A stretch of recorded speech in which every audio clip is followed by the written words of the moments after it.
Hey Canucks fans, welcome to the line change. And in this video, we're going to be going over a article that talks about something that I found pretty interesting. Now, obviously, everyone knows the Vancouver Canucks are looking to have a better season than last season. Obviously, people don't want to really talk about last season anymore because, you know, it didn't go so well. Basically everything went wrong last season, and Canuck fans want to look ahead, look forward. They want to, obviously there's some unanswered questions going into this season, in particular when it pertains to guys like Elias Pettersson, Thatcher Demko, Filipino, and so on. But I found this article to be very interesting as it talks about none of those players, but one person in particular who's not even a player.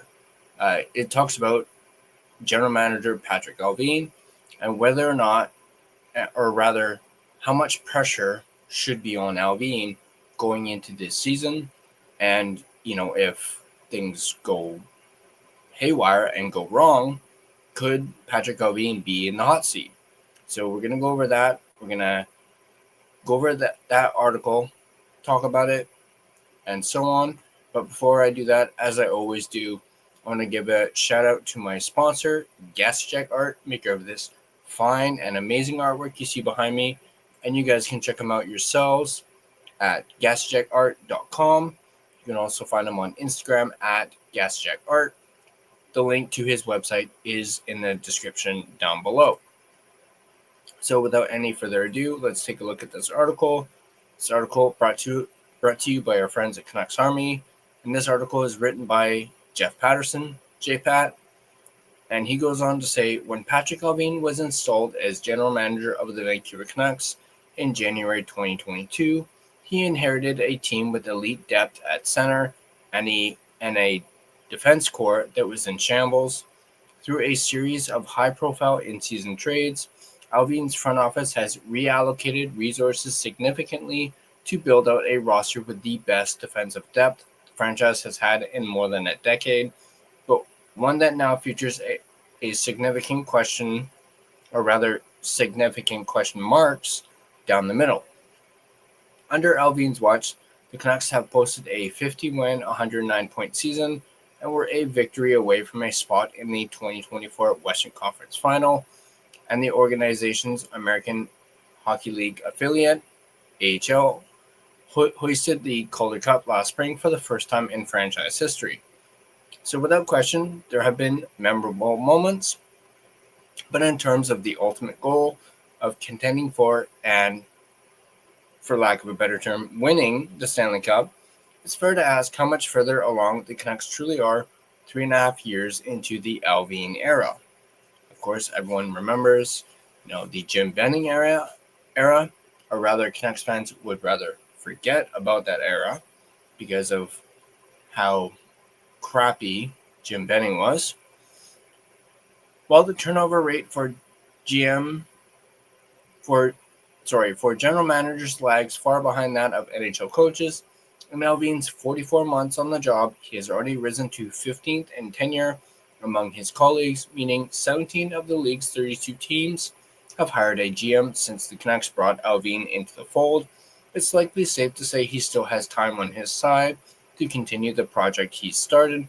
However, it's also reasonable to suggest that Allvin needs to start moving this organization forward this season.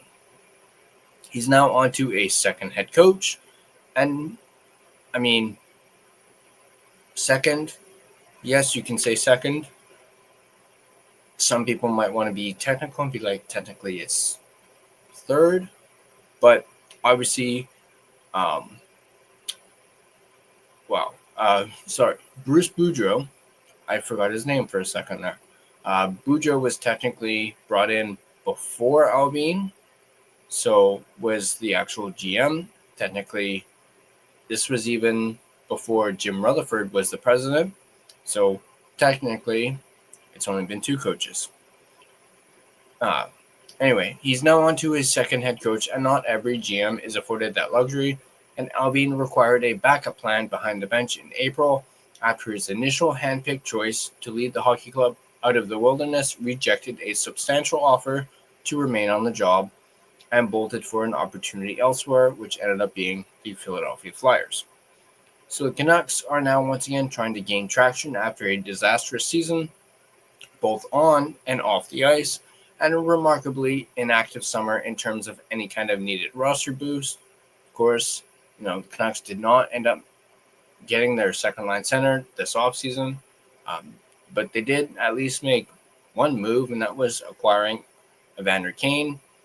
Obviously, they also re-signed Brock Besser, Thatcher Demko, Connor Garland, but they didn't really add anyone that contributed that would help boost this roster, technically, other than Evander Kane.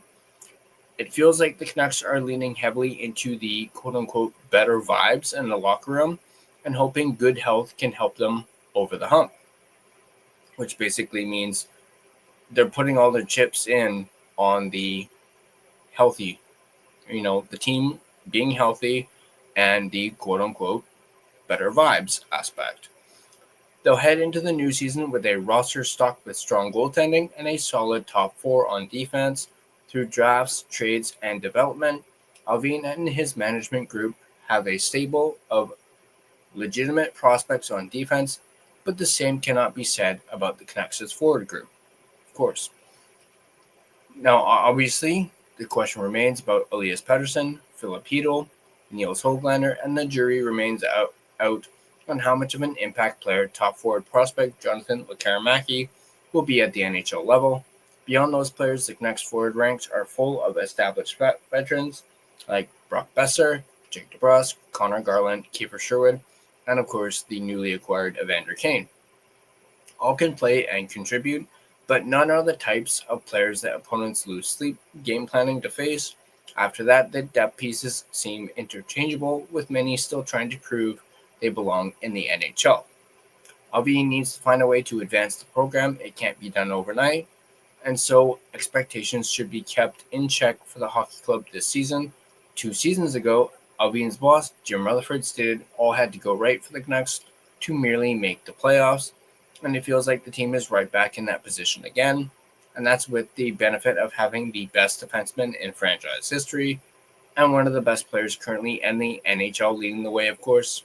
It's Quinn Hughes' future with the organization that may ultimately define the success of the Rutherford-Allvin time at the helm here. Sure, making the playoffs would be great for the Canucks this season. The playoffs are exciting. As fans discovered, should probably say rediscovered, in the spring of 2024. But this fan base deserves so much more. It deserves a lengthy run of seasons where the playoffs are a given, and the designs of the hockey club are so much greater than sneaking into the postseason as a wildcard team and then banking on hope from there. Fans here see it happen all over the league, but they haven't experienced for themselves since the glory days of 2009 to 2013. It's been far too long. Patrik Allvin isn't responsible for what came before him, but he did inherit the frustration of a fan base that has endured a wasted decade and 55 years now without a Stanley Cup. So yes, the seat under Allvin should be heating up. It comes with the territory in professional sports. The first 3.5 years have provided a few memories, but ultimately the record shows just one playoff series victory, too much turmoil, and not nearly enough forward momentum for the organization as a whole.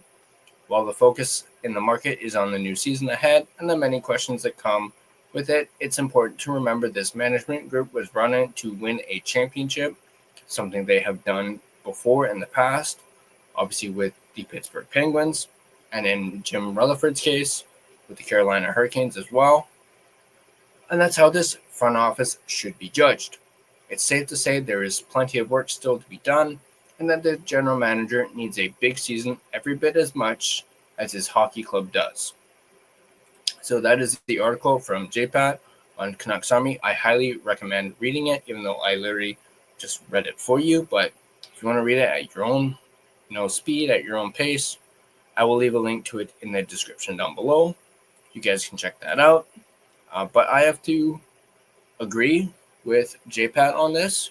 I do feel as though how this season goes, Allvin will most certainly be on the hot seat. And it seems like we say that a lot, especially when things are going wrong for the Vancouver Canucks. We usually seem to put both Patrik Allvin and Jim Rutherford on the hot seat.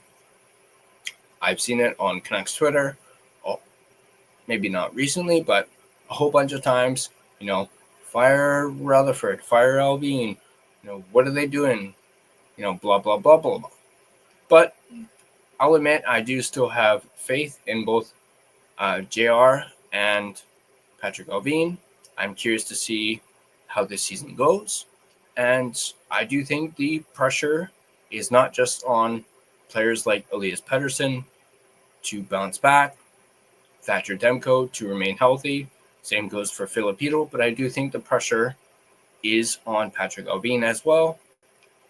But I want to know what you guys think. Let me know, Canucks fans, in the comment section down below. Tell me what you think. Do you guys agree with this article? Do you guys maybe disagree? Now, I did have my conversation with Big Nazar earlier, and hey, he had a really good point. This management group has not made a catastrophic mistake, at least when it pertains to signings or trades. Sure, they've made some minor mistakes. Some that come to mind right away are, signing Vinny Desharnais, signing Danton Heinen, and they ended up moving on from those said mistakes. But I wouldn't call those quote-unquote catastrophic mistakes. We have yet to see one, knock on wood, that, it won't happen this season or, anytime soon, rather. But they have not made any catastrophic mistakes so far. So far, they've actually, made some pretty big moves. Obviously not this past offseason, but in the past. And Bick actually even, named off, Elias Lindholm. Yes, he ended up being just a mere rental. And in my personal opinion, I feel as though Lindholm was a bit of a bust, at least during the season. Sure, he came to play in the playoffs, but it still wasn't enough to get the Canucks past the Edmonton Oilers. But I'm rambling a little bit. But like I said, I want to know what you guys think. Jump down in the comments. Let me know what you think.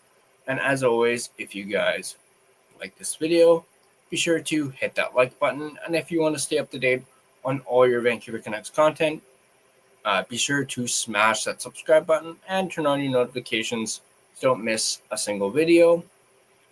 Just a reminder, you can find and interact with us on social media. Right there, you can see Facebook, Instagram, X, as well as TikTok. And feel free to give us a follow on all of our social media platforms. Now, if you prefer an audio version of this podcast, you can find us on both Spotify and Apple Podcasts. On Spotify, feel free to give us a follow, as well as rate and review us. It is, of course, greatly appreciated, and it really helps out the podcast. But that's going to do it for me. As always, let's go Canucks, and I'll see you guys in the next video.